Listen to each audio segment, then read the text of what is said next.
যে যুবকরা যৌবনে আল্লাহর ইবাদতে কাটিয়ে দিয়েছে, যে যুবকরা যৌবনে আল্লাহর ইবাদতে কাটিয়ে দিল, আল্লাহকে খুশি করার জন্য কাটাইল, ওই যুবক যৌবনে আল্লাহকে খুশি করে কবরে চলে গেল। আহা, এই সমস্ত জান্নাতি যুবকরা হযরত ইমাম হাসান হুসাইন রাদিয়াল্লাহু আনহুমার পিছনে দাঁড়িয়ে যাবে, একটা জবান বন্ধ থাকবে না, জোরে আওয়াজ তুলে বলেন মারহাবা। শোনেন, কিয়ামতের ময়দানে সমস্ত নারী সমাজ হযরত সাইয়্যিদাতুন নিসাই আহলিল জান্নাহ ফাতিমাতুজ জাহরা রাদিয়াল্লাহু আনহার পিছনে দাঁড়িয়ে যাবে। ফাতেমা সবার আগে থাকবে, ফাতেমার পিছনে সব নারী সমাজ দাঁড়িয়ে যাবে। যেই নারীরা ফাতেমার মতো জীবন গড়েছিল, হযরত ফাতেমার মতো চরিত্র গঠন করেছিল, হযরত ফাতেমার মতো পর্দানিশীল ছিল, হযরত ফাতেমার মতো কোরআন তেলাওয়াত করতে বলেছিল, ফাতেমার মতো ধৈর্যশীলা ছিল, ফাতেমার মতো সংসার করনেওয়ালা ছিল, ফাতেমার মতো স্বামী ভক্ত ছিল, ফাতেমার মতো রসুল ভক্ত ছিল, ফাতেমার মতো ইবাদত গুজারি ছিল। এই সমস্ত নারীরা কিয়ামতের ময়দানে হযরত ফাতিমাতুজ জাহরা রাদিয়াল্লাহু আনহার পিছনে দাঁড়িয়ে যাবে। দুনিয়ার যত কারি কোরআন তেলাওয়াত করেছিল, কারি সব কারীরা হযরত উবাই ইবনে কাব রাদিয়াল্লাহু আনহুর পিছনে দাঁড়াবে। দুনিয়ার যত মুজাহাদা, দুনিয়া বিরাগী বলে মুজাহাদা কি? মুজাহাদা তরিকার একটা সবক, মুজাহাদা, মুরাকাবা, মুশাহাদা, মুজাহাদা। অনেকে মনে করে এগুলি সব বুঝি বেদাত।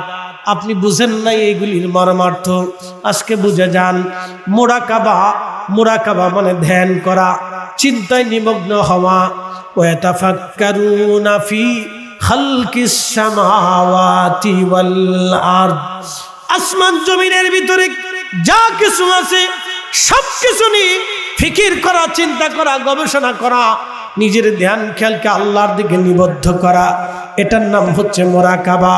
মুশাহাদা মানে এই ধ্যান ও খেয়ালের মাধ্যম দিয়ে শুধু আল্লাহকে অনুসন্ধান করা, আপন মুর্শিদের দেখানো বাতলানো রাস্তা অনুযায়ী এই রাস্তায় নিজেকে বিচরণ করিয়া, সুলুক করিয়া সালেক যখন আল্লাহর সান্নিধ্য চলে যায়, তখন বলা হয় মুশাহাদা। মুজাহাদা হচ্ছে একজন আল্লাহর ওলি দুনিয়া বিরাগী হইয়া, সমস্ত সহায় সম্পদ থেকে বিচ্যুত হইয়া আল্লাহকে পাওয়ার জন্য রাস্তায় বের হয়ে যায়। আমার পীরের নামে কোনোদিন কোনো পাসপোর্ট দেখাইতে পারবেন না, আমার পীরের নামে কোনো অ্যাকাউন্ট ছিল না, আমার পীরের নামে ব্যাংকের কোনো অ্যাকাউন্ট ছিল না, একটা কাগজ পর্যন্ত আমার হুজুর কেবলার নামে ছিল না, এক টুকরা জমি হুজুর কেবলার নামে কোনোদিন ছিল না। একবার জোরে বলা যাবে কি আল্লাহু আকবার? এক টুকরা জমিন হুজুর কেবলার নামে ছিল না, কারণ উনি দুনিয়া বিরাগী জাহিদ ছিলেন, মুজাহাদা করেছিলেন। কারণ আমাদের সবকের ভিতরে একজনের নাম আছে, তার নাম হযরত সালমান ফার্সি রাদিয়াল্লাহু আনহু। সালমান ফার্সি থেকে এই তরিকা, আল্লাহর নবী থেকে সালমান ফার্সি, সালমান ফার্সি থেকে হযরত আবু বকরের সন্তান, এরপরে হযরত ইমাম জাফর সাদেক, ইমাম জাফর সাদেক থেকে বাইজিদ বোস্তামি, বাইজিদ বোস্তামি থেকে আবুল হাসান খেরকানি, আবুল হাসান খেরকানি থেকে আলী ফাহমুদি তুষি। এইভাবে হয়ে হযরত শেখ হযরতে নকশবন্দি রহমত বাহাউদ্দিন নকশবন্দি বুখারী রহমাতুল্লাহ আলাইহি হয়ে খাজা বাকি বিল্লাহ হয়ে হযরত শাইখুনা ইমামুনা মুজাদ্দিদ আল ফাসানি সরহিন্দি হয়ে এইভাবে আমাদের তরিকা চলে এসেছে।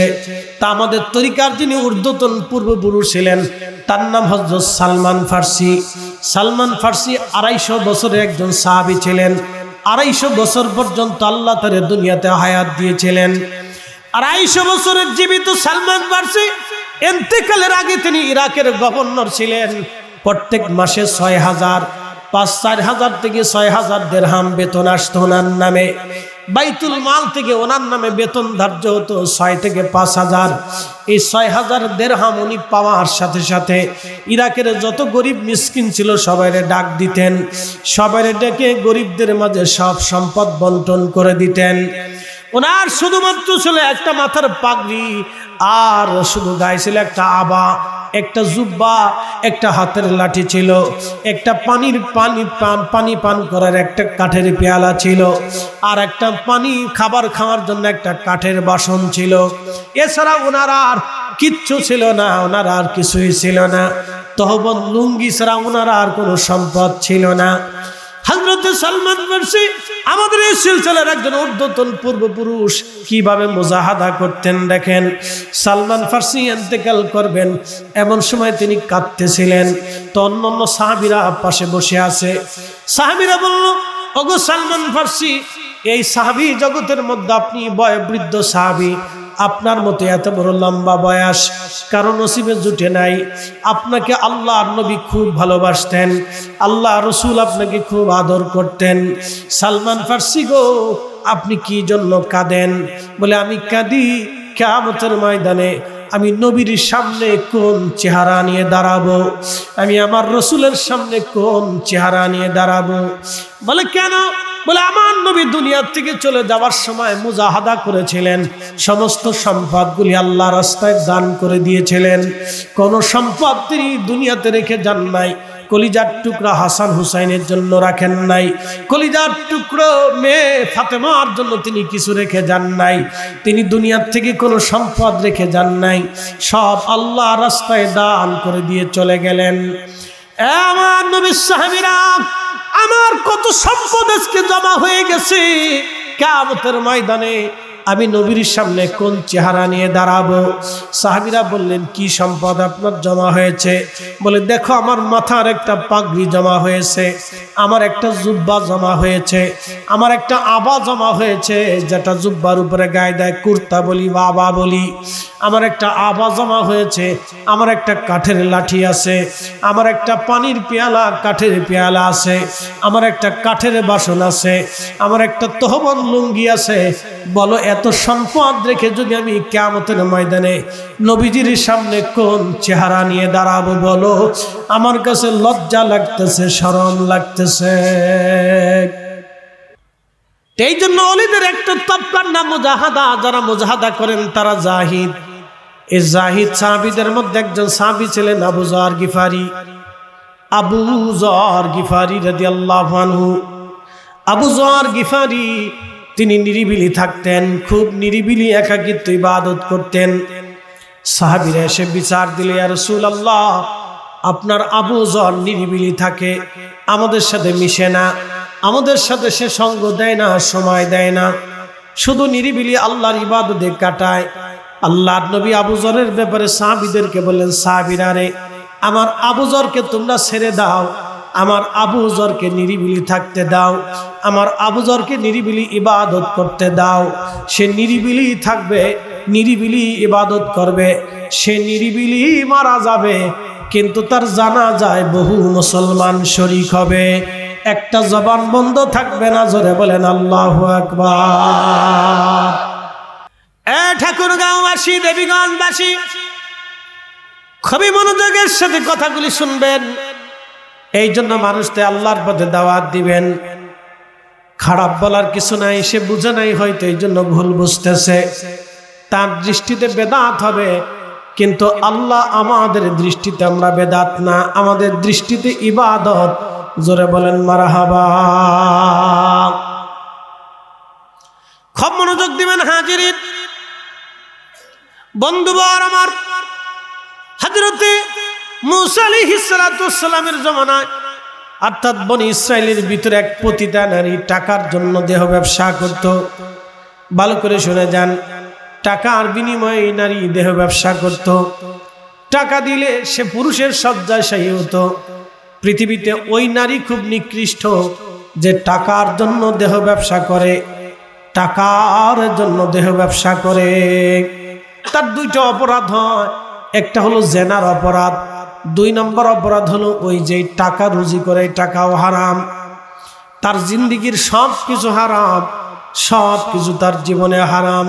তো পতিতা নারী টাকার জন্য দেহ ব্যবসা করতে লাগলো। একদিন কাস্টমারের জন্য রাস্তার পাশে দাঁড়িয়ে আছে, দেখে একটা কুকুর হাঁপায়া হাঁপায়া দৌড়ায় দৌড়ায় আসতেছে।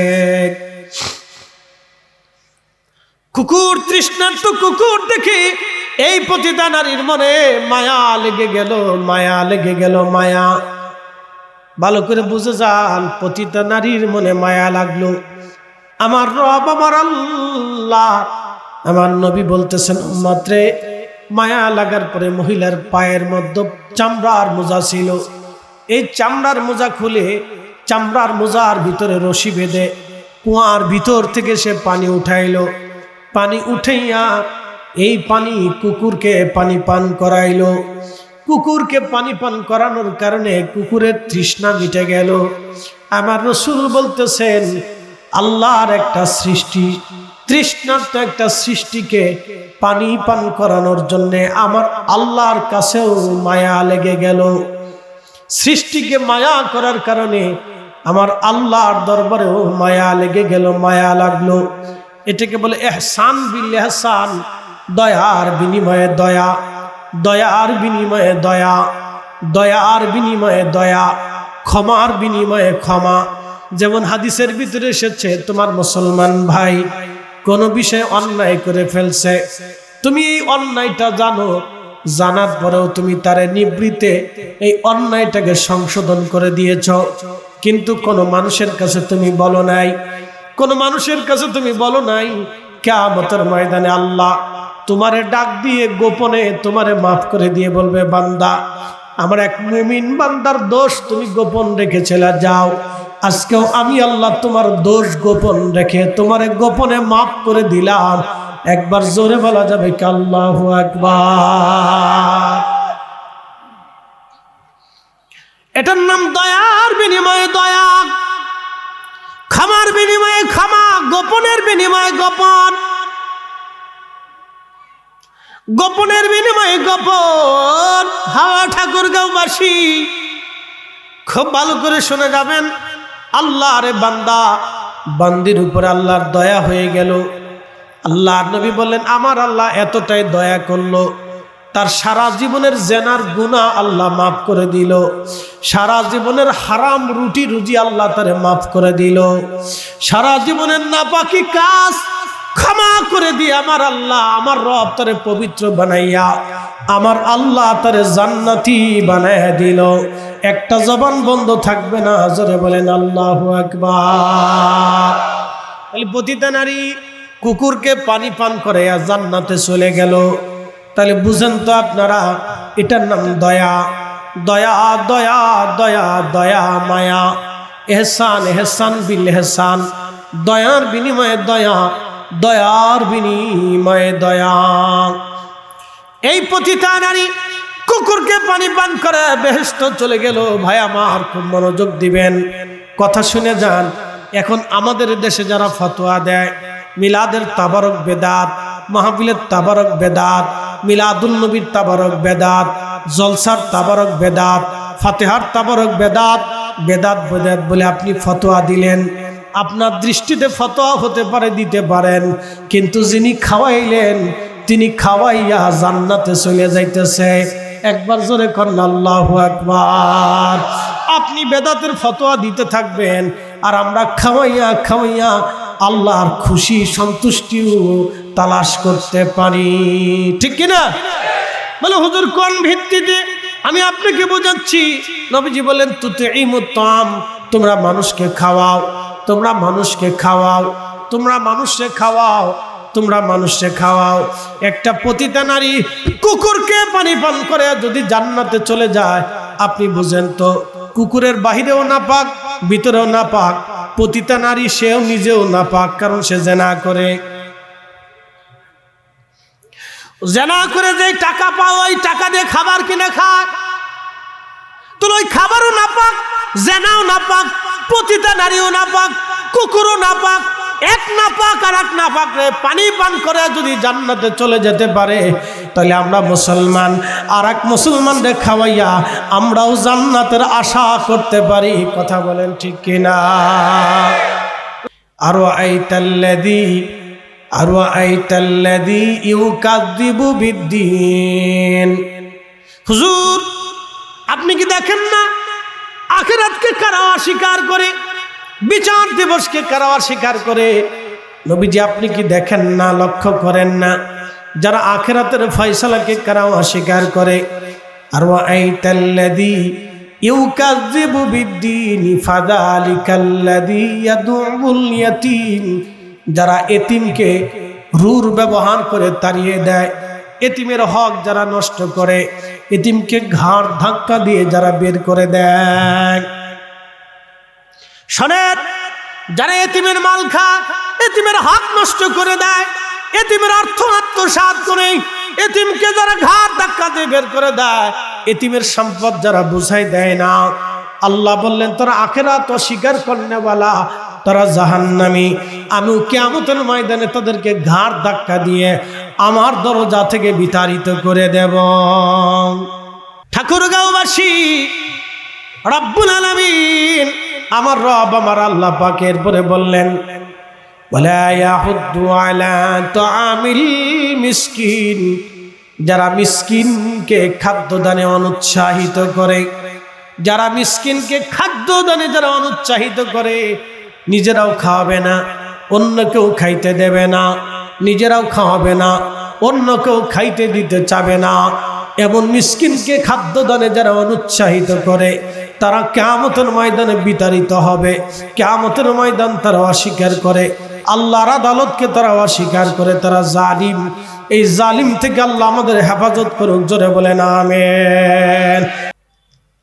মিসকিনকে খাদ্য জানে যারা অনুৎসাহিত করে, আল্লাহ বলেন তারা আখিরাতকে অস্বীকার করে, আখিরাতকে তারা অস্বীকার করে, হাসরের বিচার দিবসকে তারা অস্বীকার করে। অতএব এই বিষয়গুলি সাবধান, ফতোয়া দেওয়ার আগে বুঝে সুঝে দিতে হবে।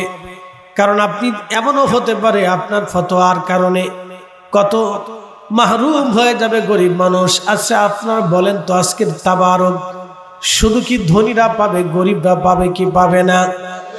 আচ্ছা শুধু মানুষই খাবে, কুকুর আর বিড়াল পাবে কি পাবে না? শুধু কুকুর আর বিড়াল পাবে, বলেন কীট পতঙ্গ পাবে কি পাবে না? তার মানে বুঝে গেল রিজিক কি আমরা দেই না, আল্লাহ দেয়। না জোরে বলেন কে দেয়? ওয়াতারযুকু মান তাশাউ বিগাইরি হিসাব, আমি যাকে খুশি অগণিত রিজিকের মালিক বানাই। সৃষ্টির এমন কোন সৃষ্টি নাই যে জীব জীবনের রিজিক আল্লাহ ব্যবস্থা না করে থাকে। মহাসাগরের ভিতরে কোটি কোটি মাছ, এই মাছের জন্য রিজিক আল্লাহ বরাদ্দ করে দিয়েছে। জঙ্গলের ভিতরে হাজার হাজার প্রজাতির জীব জীবন আছে, প্রত্যেকটা জীব জীবনের জন্য আল্লাহ রিজিকের ফয়সালা করে দিয়েছে। জমিনের ভিতরে কোটি কোটি কুকুর বিড়াল আছে, এই বন্য প্রাণী আছে, গৃহপালিত পশু পাখি আছে, সবার জন্য আমার আল্লাহ রিজিকের ফয়সালা করে দিয়েছে। আল্লাহ আমাদের জন্য রিজিকের ফয়সালা করে দিয়েছে, সবার জন্য রিজিক আল্লাহ ফয়সালা করেছে। এর অর্থ আপনার রিজিক আপনি খান, আমার রিজিক আমি খাই। হয়তো আপনারে দিয়ে আমারে খাওয়ায়, নতুবা আমারে দিয়ে আপনারে খাওয়ায়। কথা ঠিক আছে কিনা? হয় আপনাকে দিয়ে আমাকে খাওয়ায়, না আমারে দিয়ে আপনারে খাওয়ায়। একজন দিয়ে আরেকজনকে রিজিক খাওয়ায়। এই জন্য নবীজি বলতেন আমার উম্মতেরা রে, তোমরা মেহমানকে খাওয়াও, কারণ মেহমান তার রিজিক নিয়ে তোমার ঘরে আসছে, আর মেহমানের রিজিকটা আল্লাহ তোমার হাত দিয়ে দিয়ে দেয়। তোমারে শুধু দেয় না, তোমারে 70 গুণ পর্যন্ত বাড়াইয়া আল্লাহ তোমার রিজিক বাড়াইয়া, তারপরে মেহমানের মুখ পর্যন্ত রিজিক পর্যন্ত আমার আল্লাহ তার রিজিক পৌঁছায় দেয়। একবার জোরে বলা যাবে কি মারহাবা? এই জন্য যে মেহমানদারি করে তার ঘরের দরজা দিয়ে আল্লাহ রিজিক পাঠায় দেয়। রিজিক কেউ কারোটা খাওয়াইতে পারে না, কেউ কারোটা নিতে পারে না। এই জন্য আল্লাহর নবী বলেন তোমরা খাওয়াও, মেহমানদারি করো। রাসূলের দরবারে আল্লাহর মেহবুবের বাড়িতে আমরা আল্লাহু আকবার, তিনি এমন একজন নবী ছিলেন যিনি নিজে না খেয়ে থাকতেন, কিন্তু ওনার দরজা থেকে কোনো ক্ষুধার্তকে তিনি একবারে না খেয়ে আসতে দিতেন না। তিনি আমার আপনার নবী, রাহমাতুল লিল আলামিন, রাহমাতুল লিল আলামিন, রাহমাতুল লিল আলামিন। তিনি আমার আপনার নবী রাহমাতুল লিল আলামিন। ঠাকুরগাঁওবাসী, এই জন্য কোন ইবাদতকে ছোট করে দেখা যাবে না। আল্লাহর কোরআন আল্লাহ ব্যাপক অর্থক একটা আয়াত দিয়েছেন। আল্লাহ বলছেন ফামাইয়া আমাল মিসকালা যাররাতিন খায়রান ইয়ারা ওয়া মাইয়া আমাল মিসকালা যাররাতিন শাররান ইয়ারা। কোন পরিমাণ নেকির কাজ যদি তুমি করো তার বেনিফিট আমার আল্লাহ দিয়ে দেবে, আর অনুপরিমাণ গুনার কাজ যদি করো তার প্রতিদান আল্লাহ তোমারে দেখায় দিবে। অতএব গুনাহ যত ছোট হোক করব না, নেকের কাজ যত ছোট হোক ছাড়ব না। গুনাহ যত ছোট হোক করব না, নেকের কাজ যত ছোট হোক ছাড়ব না। আল্লাহ তৌফিক দান করুন, জোরে বলেন আমিন। বন্ধু আমার, সাহাবীদের ভিতরে এইরকম ছিল, নেকের কাজ যত ছোট হোক তারা ছাড়তো না। এই আয়াতের তাফসীরের ভিতরে আসছে, ইমাম ইবনে কাসির লিখেছেন, আল্লাহর নবী বলেন আমার উম্মতেরা তোমরা জাহান্নাম থেকে বাঁচো, জাহান্নাম থেকে বাঁচো। তোমরা তোমার ভাইকে একটা খেজুর খাওয়াইয়া হলেও জাহান্নাম থেকে তুমি বাঁচার চেষ্টা করো। সাহাবীরা, যদি তোমার ঘরের মধ্যে কোনো খেজুর না থাকে সাহাবী, তাহলে তোমার ভাইয়ের সাথে মুস্কি হাসি দিয়ে হলো তুমি জাহান্নাম থেকে বাঁচো। যদি খেজুর না থাকে তাহলে মুস্কি হাসি দাও, মুস্কি হাসি দিয়ে হলো এই সৎকার সওয়াব নাও, মুস্কি হাসি দিয়ে হলো তুমি জাহান্নাম থেকে বাঁচার চেষ্টা করো। আমরা সেই ফতোয়া নিয়া, আর আল্লাহর নবী ব্যাপকভাবে বলে দিয়েছেন তোমরা মানুষকে খাওয়াও, খাওয়াইলে একটা খেজুর দিয়ে হলো তোমরা মানুষকে খাওয়াইয়া জাহান্নাম থেকে বাঁচার চেষ্টা করো। ভাই আমার, আল্লাহ রাব্বুল আলামিন বান্দাকে, মানুষকে যখন আল্লাহর কাছে নিয়ে চলে যান, খুব মনোযোগ দিবেন। প্রিয় উপস্থিতি হাজিরিন, খুবই মনোযোগের সাথে শুনবেন, কথাগুলি গুরুত্বপূর্ণ কথা শুনে যাবেন।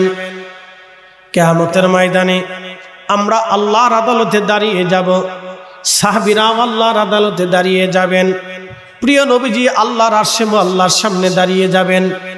আমরা সবাই দাঁড়ানো, আল্লাহর নবী সাহাবীরা দাঁড়ানো, সব নবীরা দাঁড়ানো, সব শহীদরা দাঁড়ানো, সব সিদ্দিকরা দাঁড়ানো, সব আদেলরা দাঁড়ানো।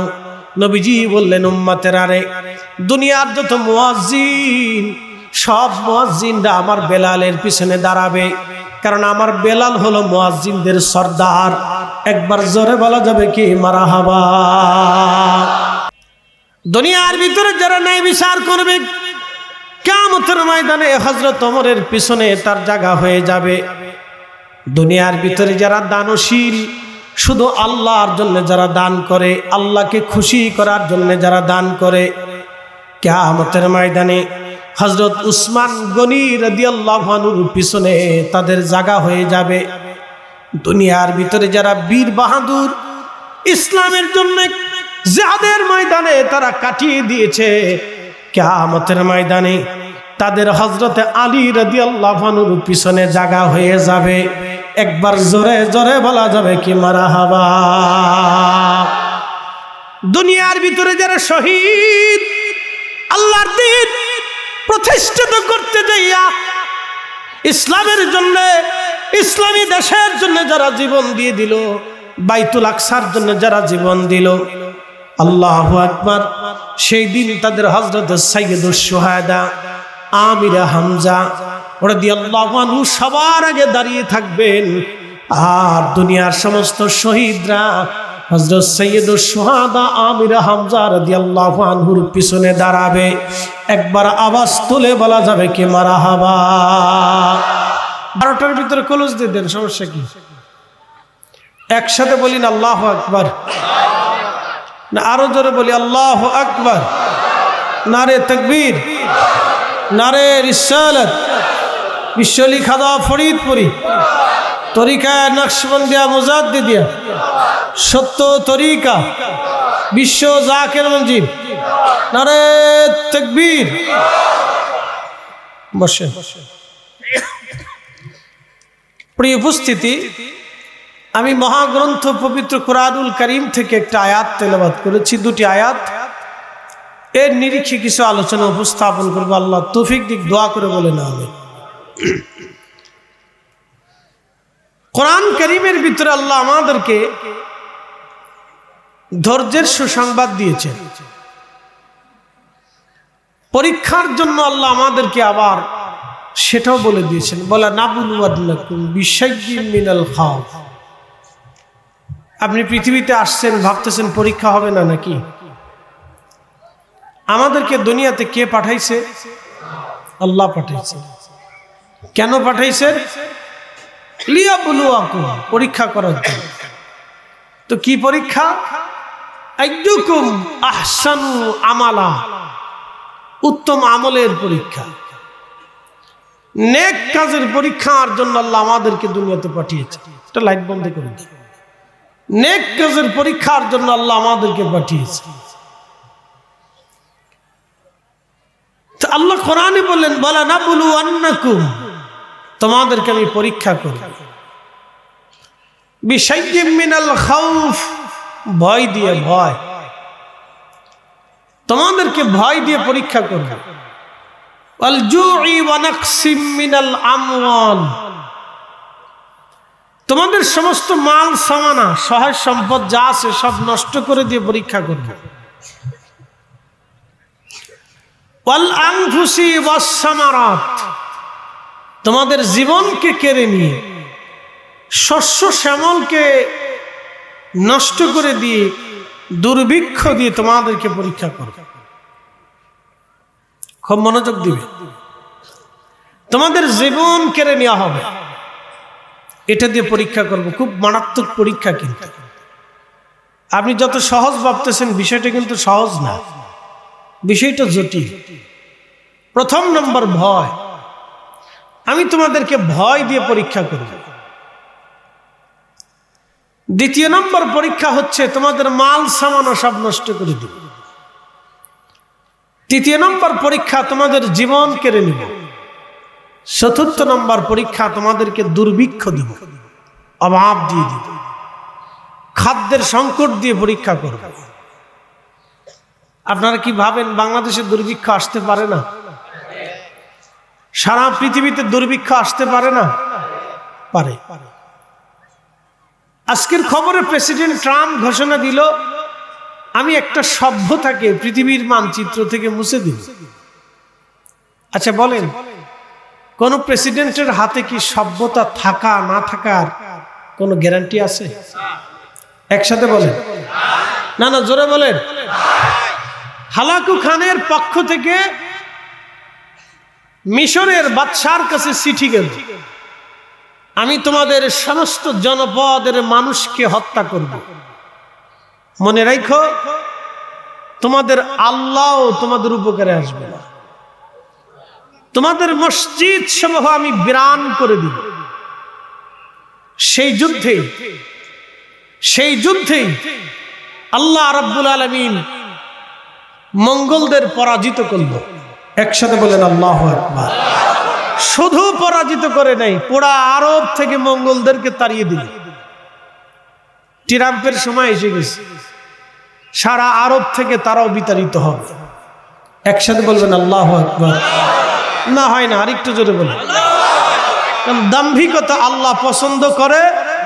একসাথে বলেন আল্লাহ পছন্দ করে দাম্ভিকতা। আল্লাহ, যারা দাঁড়িয়ে আছেন একটু বসেন না ভাই, বসাটা একটা সৌন্দর্য। একটু কষ্ট হলেও বসেন। যদি বিছানা না থাকে, জানি কষ্ট হবে, ঘাসের উপর বসা যাবে না, চেয়ার টেয়ার থাকলে বসে, তাহলে ভিতরে বসেন। বসলে মাহফিলের সৌন্দর্য বাড়ে। ছড়িয়ে ছিটিয়ে থাকলে এটা অসুন্দর দেখায়। বেহেশতের বাগানে মাহফিলের শ্রোতারা যদি না বসে, তাহলে এটা অসুন্দর হয়। এটা এবার বেহেশতের বাগান, জান্নাতের বাগান। নবীজি সাহাবীদেরকে বললেন, সাহাবীরা বেহেশতের বাগান যেখানে পাও, তো বাগানে বসো, ফল খাও। তো মারিয়াজুল জান্নাহ ইয়া রাসূলুল্লাহ, বেহেশতের বাগান কি? নবী বললেন, ইয়া হিলাকুজ জিকির, যেই মজলিসে আল্লাহর জিকির হয়, এটা আল্লাহর বেহেশতের বাগান।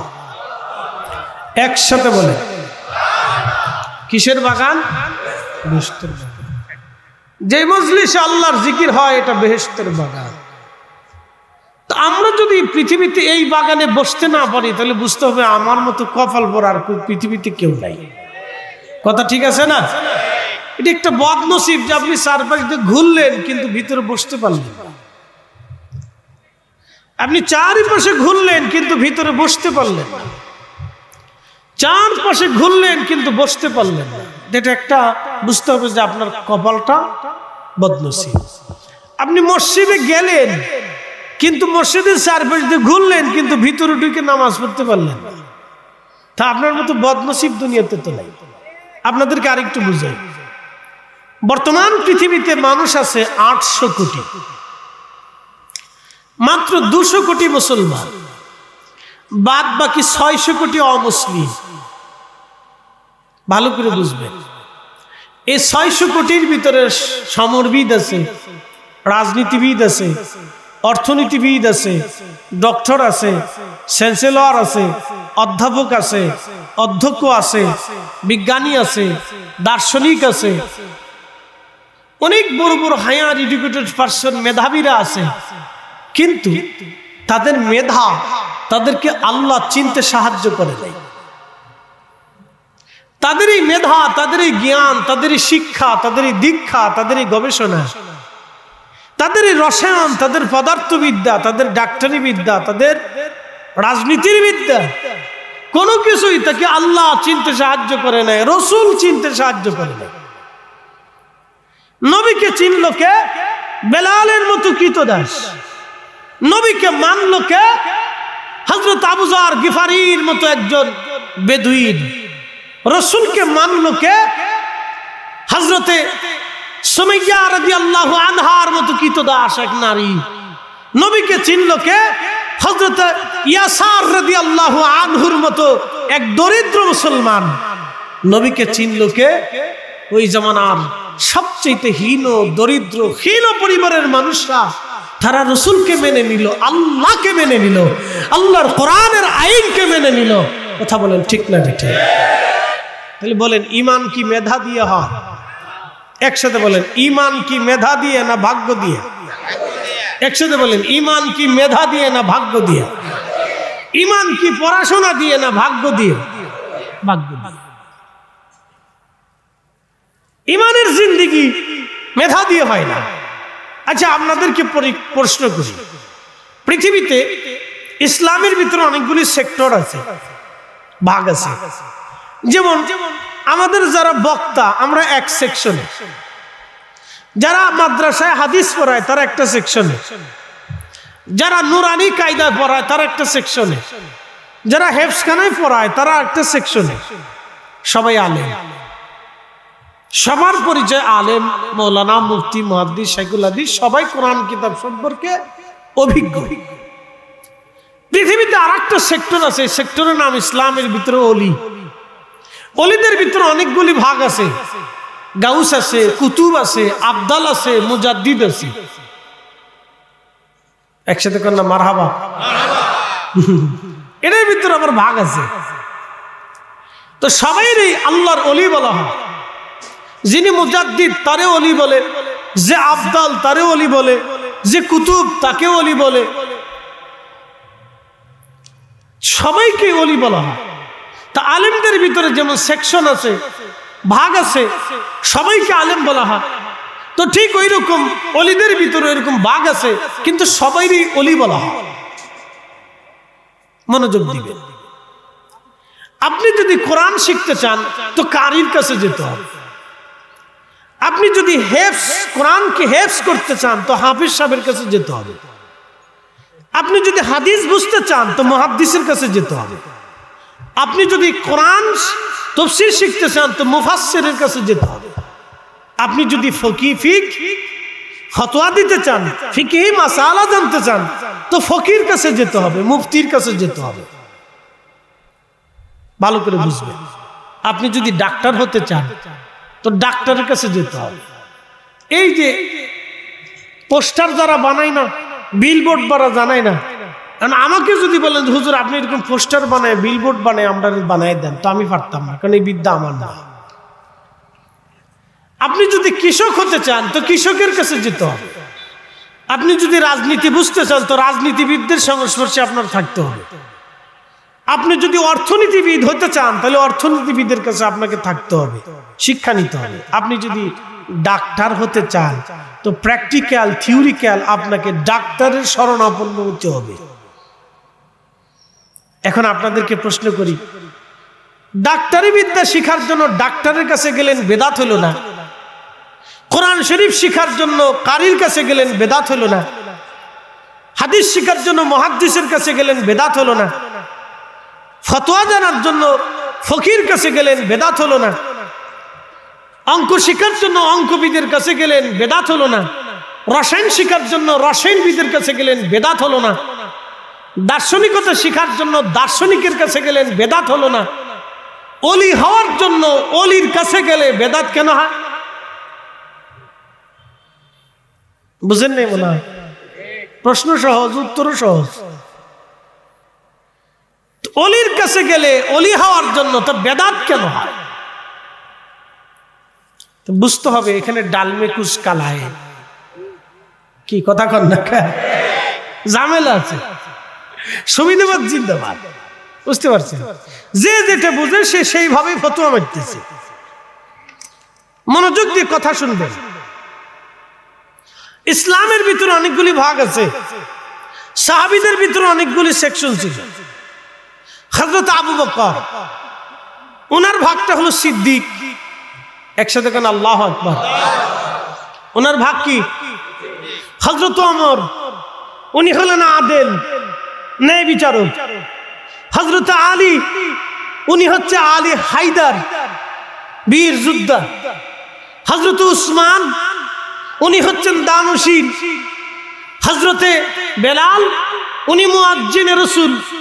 হযরত আবু হুরায়রা, উনি মুহাদ্দিসে জামান, ও জামানার মুহাদ্দিস ছিলেন। হযরতে আইয়ুব আনসারী, উনি মেজবানে রাসূল। হযরতে আনাস ইবনে মালিক, উনি খাদিমুর রাসূল। মারহাবা কইলেন না আপনারা? আস্তে কোন, জোরে বলেন। আনাস ইবনে মালিক জীবনে ফতোয়া দেন নাই, কারণ উনি খাদিমুর রাসূল ছিলেন। হযরত ওমর জীবনেও ফতোয়া দেন নাই, কারণ উনি দেশ চালাইতেন, আমিরুল মুমিনিন ছিলেন, আদিল ছিলেন। হযরত আবু বকর জীবনে ফতোয়া দেন নাই, কারণ উনি সিদ্দিক ছিলেন। হযরত আব্দুল্লাহ ইবনে মাসউদ, উনি এই উম্মতের সবচেয়ে বড় মুফতি ছিলেন। সাহাবীরা ফতোয়া জানার জন্য ওনার কাছে যাইতেন। মারহাবা কইলেন না আপনারা? হযরত আব্দুল্লাহ ইবনে আব্বাস, উনি মুফাসসির আযম ছিলেন, রাইসুল মুফাসসিরিন ছিলেন। সাহাবীরা কোরআন বুঝার জন্য হযরত আব্দুল্লাহ ইবনে আব্বাসের কাছে যাইতেন। জোরে কান মারহাবা। বলতেছি সাহাবীদের ভিতরে সেকশন ভাগ ছিল। এখন কেউ যদি বলে যে আমি মুফাসসির, আমি ইসলামের সব, তাহলে এটা ভুল। কেউ যদি মনে করে আমি সিদ্দিক, আমি ইসলামের সব, তাহলে এটাই ভুল। কেউ যদি মনে করে আমি দেশ চালাই, আমি দেশের শাসক হব, আমার ইসলামটাই ঠিক, তাহলে এটা ভুল হবে। কেউ যদি মনে করে আমি যোদ্ধা, আল্লাহর দ্বীনের জন্য আমি লড়াই করে আমি ঠিক, বাকিরা বেঠিক, তাহলে ভুল হবে। কেউ যদি মনে করে যে আমি উসমান গনির মতো দানশীল, শুধু দানই আমার জন্য, বাকিরা সব ভুল, তাহলে এটা ভুল হবে। কেউ যদি মনে করে আমি কারি, হযরত উবাই ইবনে কাব, যিনি কারিউল কুযাত ছিলেন, যিনি আর সমস্ত কারীদের সর্দার ছিলেন, হযরত উবাই ইবনে কাব রাদিয়াল্লাহু আনহু। কেউ যদি মনে করে আমি কোরআনের কারি, আমি ইসলামের সঠিক পথে আছি, বাদ বাকি ভুল, তাহলে এটা ভুল হবে। ভালো করে বুঝে যান। কেউ যদি মনে করে আমি মুয়াজ্জিন, আমি ঠিক আছি, বাদ বাকি সব ঠিক, আমি বেলালের তরিকে আছি, তাহলে এটা ভুল হবে। কেউ যদি মনে করে যে আমি সুফি, আমি জাহিদ, আমি ওলি, বাকিরা সব বেঠিক, তাহলে এটা ভুল হবে। কারণ হযরত আবু যর গিফারি রাদিয়াল্লাহু আনহু, তিনি মুজাহাদা করে জাহিদ সাহাবী ছিলেন। কেউ যদি মনে করে আমি পাগল, আল্লাহর পথের প্রতীক, বাকিরা সব ভুলের মধ্যে আছে, আমি হযরত ওয়াসাল কারনির তরিকে আছি, তাহলে ভুল হবে। হযরত ওয়াসাল কারনি ওমরের নিন্দা করেন নাই, হযরত ওমর আবু বকরের নিন্দা করেন নাই, আবু বকর উসমানের ভুল ধরেন নাই, উসমান আলীর ভুল ধরেন নাই, আলী আবু হুরায়রার ভুল ধরেন নাই, আবু হুরায়রা ইবনে আব্দুল্লাহ ইবনে মাসউদের ভুল ধরেন নাই, আব্দুল্লাহ ইবনে মাসউদ আব্দুল্লাহ ইবনে আব্বাসের ভুল ধরেন নাই, আব্দুল্লাহ ইবনে আব্বাস আবু যর গিফারির ভুল ধরেন নাই। যা আমি কোরআনের শিক্ষক, আমি কোরআনের তাফসীর করি, আর তুমি আবু যর নির্জনে নিভৃতে আল্লাহর ইবাদত করে দিন কাটাচ্ছ, তুমি ভুলের উপরে আছো, এই কথা কোনো সাহাবী বলেন নাই। হযরত আব্দুল্লাহ ইবনে আব্দুল্লাহ যুলবাজাদাইন তিনি মসজিদে নববীর ভিতরে জোরে জোরে জিকির করতেন, আল্লাহ আল্লাহ আল্লাহ আল্লাহ করে। সাহাবীরাও তার ভুল ধরেন নাই, কারণ রাসূল তার জিকির করতে বলছেন। একসাথে বলেন আল্লাহু আকবার, না আরো জোরে বলেন। এখন বাংলাদেশে যারা ইসলামী রাজনীতি করে তারা মনে করে যে যারা সুফি পীর মাশায়েখ আছে তারা ভুলের উপরে আছে, যারা পীর মাশায়েখ আছে মুরিদ আছে তারা মনে করে ওরা রাজনীতি করে ওরা ভুলের উপরে আছে। না, এইভাবে যদি আমরা নিজেরা নিজের ভুল ধরাধরি করি তাহলে ভুলের কোনো শেষ হবে না, আর জীবনেও কোনোদিন সংশোধন হবে না। কি কথা কর না কেন, ঠিক আছে? জীবনে ভুলের শেষ হবে না, আর কোনোদিন সংশোধনও হবে না। আপনাদেরকে বুঝাই, এখানে কি কোনো মুয়াজ্জিন আছেন? এর ভিতরে কি কোনো মুয়াজ্জিন আছেন যিনি আজান দেন? আছেন কিনা? আচ্ছা মাশাআল্লাহ, কেউ যদি আজান দিয়ে থাকেন, আমি একসময় দিছিলাম, আমি একসময় মুয়াজ্জিন ছিলাম না তা না, একসময় মুয়াজ্জিন ছিলাম, কারি ছিলাম, ইমাম ছিলাম, বক্তা হয়েছি, ঠিক আছে? তা আমি একসময় মুয়াজ্জিন ছিলাম, দীর্ঘদিন বিনা বেতনে মুয়াজ্জিনগিরি করছি, বহুদিন করছি, প্রায় ক্লাস 5 থেকে ক্লাস 10 পর্যন্ত 5 বছর মুয়াজ্জিনগিরি করছি, অসুবিধা নাই। তো এরকম অনেকে মুয়াজ্জিন আছেন, শুনে রাখেন, কিয়ামতের ময়দানে তো দাঁড়াবেন না, তো সবাই হযরত বেলালের পিছনে দাঁড়াবে। মারহাবা কইলেন না? খুশি হন নাই মনে হয়, মুয়াজ্জিন সাহেবরা মনে বেজার হয়ে গেছেন না, যে সব বাদ দিয়ে আমরা বেলালের পিছনে দাঁড়া করে দিই। বেলালের পিছনে যদি দাঁড়াইতে পারেন তাই তো সব 14 পুরুষের কপাল। কি কথা ঠিক আছে নি? 14 পুরুষের কপাল। এখানে সিদ্দিক কি আছে? সত্যবাদী।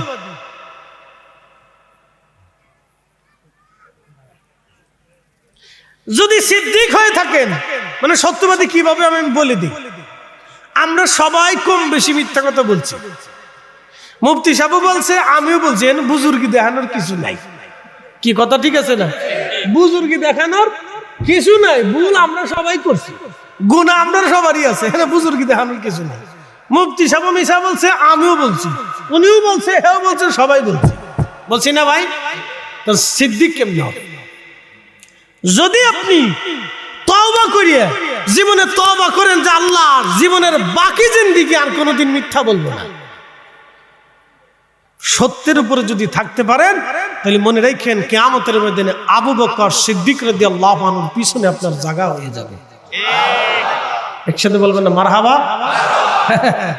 ও আর শুনে যান, খালি তো চারপাশে ঘুরবেন আর তারপরে খেয়ে চলে যাবেন, ওটা ওলি করলে আর লাভ নাই, এটা করে লাভ নাই। দুনিয়ার ভিতরে যারা ন্যায় বিচার করে, সালিশ দরবার অনেকেই করে না, যারা রাজনীতি করেন, প্রশাসনের চাকরি করেন, আদালতের চাকরি করেন, অ্যাডভোকেট আছেন, জজ আছে, যারা বিচারক আছে, তারা শুনে যাবেন, যারা সমাজে বিচার আচার করেন, কিন্তু বিচার করার সময় আত্মীয় স্বজন দেখেন না, দল দেখেন না, মত দেখেন না, ধনী দেখেন না, গরিব দেখেন না, সমানভাবে বিচার করেন, তারা শুনে নেন কিয়ামতের ময়দানে হযরত ওমরের পিছনে আল্লাহ আপনাদের দাঁড়া করে দিবেন। যেমনি সুবহানাল্লাহ কইলেন, মনে হয় ন্যায় বিচার আপনাদের এদিক কম হয়। একসাথে জোরে বলেন সুবহানাল্লাহ। ন্যায় বিচার হয় না তা না, ন্যায় বিচার হয়। 100-র ভিতরে হয়তো 10টা হয়, নাহলে 20টা হয়, হয় না ভাই? হয়তো 50% হয়, নাহলে 50% ভুল হয়, হতে পারে, কিন্তু ন্যায় বিচার না হলে তো আর দেশ চলতো না। হয় না তা না, হয়।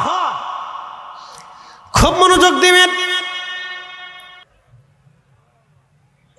30 সেকেন্ড আপনি বুঝেন, আর দরকার নেই। আমার দিকে তাকান, 30 সেকেন্ড আপনি বুঝেন তারা আল্লাহ রসুলের সামনে দাঁড়াইতে কিভাবে লজ্জা পাইতো যে আমি কিয়ামতের কিছু নাই। কি কথা কর না কেন? হ্যাঁ আসতে বলেন কে, জোরে বলেন। দিনদারি নিয়ে বড়াই করার কিচ্ছু নেই, দিনদারি নিয়ে বড়াই করার কিছু নেই। যদি দিনদারি নিয়ে কারো বড়াই আসে তো সাহাবীদের জিন্দেগি পড়েন, তাহলে বুঝবেন যে আমরা দিনদারি আর সাহাবীদের দিনদারি তুলনা করলেও লজ্জা করতে হবে, যে তুলনা দিলেও লজ্জা হবে। আমরা দিনদারি, আমার ইমান আর সাহাবীদের ইমান, দিনদারি ও তুলনা করলে লজ্জা করবে, শরম করবে, বুঝতে পারছেন? লজ্জা করবে। সব ছেড়ে দিলেন। তখন সাহাবীরা বললেন তাহলে আমরা কি করতে পারি? বলে একটা কাজ করো, আমার মৃত্যুর পরে আমার কাফন দিতে হবে, তা আমার জুব্বা, আমার পাগড়ি আবার থেকে কাপড় নিয়ে আমার কাফনের কাপড় বানাবা, বাকি যা আসে ওই কাপড়গুলি তোমরা গরিবরে দান করবা। আমার হাতের লাঠি, পানির পাত্র, খাবার বাসন, আমার তহবন লুঙ্গি, বাকি যা আছে সব তোমরা গরিব মানুষের মিসকিনদেরকে দিয়ে দিবা। আমি দুনিয়ার থেকে কোনো সম্পদ রেখে কিয়ামতের ময়দানে আল্লাহ নবীর সামনে দাঁড়াইতে চাই না। এটার নাম মুজাহাদা, এটার নামই মুজাহাদা। এই মুজাহাদা কয়জনের আছে দেখেন? নাই। কোটির ভিতরে এক দুইজন পাবেন কিনা সন্দেহ আছে, কোটির ভিতরে এক দুইজন পাওয়া যাবে কিনা সন্দেহ আছে। এটার নাম মুজাহাদা। তো এখন আমি বলবো না যে মুজাহাদা নাই বিদেশে জাহান্নামী বা সে ভুলের উপর আছে, এটা আমি বলবো না, কারণ এই সাহাবীদের ভিতরে মুজাহাদা ছিল। আবার হযরত উসমান গনি রাদিয়াল্লাহু আনহু ধনী ছিলেন, অনেক সম্পদ উনি আল্লাহর রাস্তায় দান করছে। খাদিমুর রাসূল হযরত আনাস ইবনে মালিক অনেক সম্পদের মালিক ছিলেন, অনেক সম্পদ আল্লাহর রাস্তায় দান করছে। এটা বলা যাবে না যে মুজাহাদা করছে বিদায় সেই সঠিক, বাকিরা বেঠিক, এটাও বলবো না। কিন্তু বলতে হবে দিনদারির ক্ষেত্রে, একনিষ্ঠতার ক্ষেত্রে তারা আমাদের থেকে অনেক মূল্যবান এবং দামি। কথা বলে ঠিক না বেঠে? বলতে হবে। কি আশ্চর্য, মুজাহাদার সাহাবী। আমি মুজাহাদা নিয়ে কথা বলতেছি এখন, বাকি কথা পরে আসতেছি। মুজাহাদা বুঝে যা। অনেকে ওলিদের তবকা বুঝে না, না বুঝেই লাফালাফি করে, বিরূপ মন্তব্য করে থাকে। এটা ঠিক না, এটা ঠিক না। আমরা ফাতিহা পড়ে দোয়া করি, আমরা নফল নামাজ পড়ে দোয়া করি, অনেকে ভাববেন আপনার কাছে বেদাত। আপনার দৃষ্টিতে বেদাত হতে পারে, কিন্তু আপনি বেদাতের ফতোয়া দিয়ে কিছু পাবেন না। আর আমরা আমল করার কারণে 2 রাকাত নফল নামাজ পাবো, 4 খতম কোরআনের নেকি পাবো। আস্তে কোন কা? হ্যাঁ জোরে বলেন, জোরে বলেন, ঠিক আছে কিনা? হাত উঁচা করে বলেন, জাকির ভাই হাত উঁচা করে বলেন।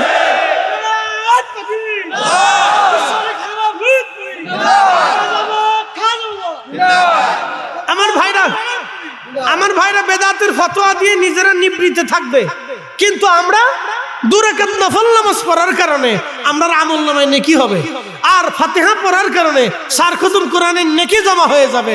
সে ফতোয়া দিতে থাকবে আর আমরা নেকি নিতে থাকবো, সে ফতোয়া দেবে আর আমরা নেকি নিব।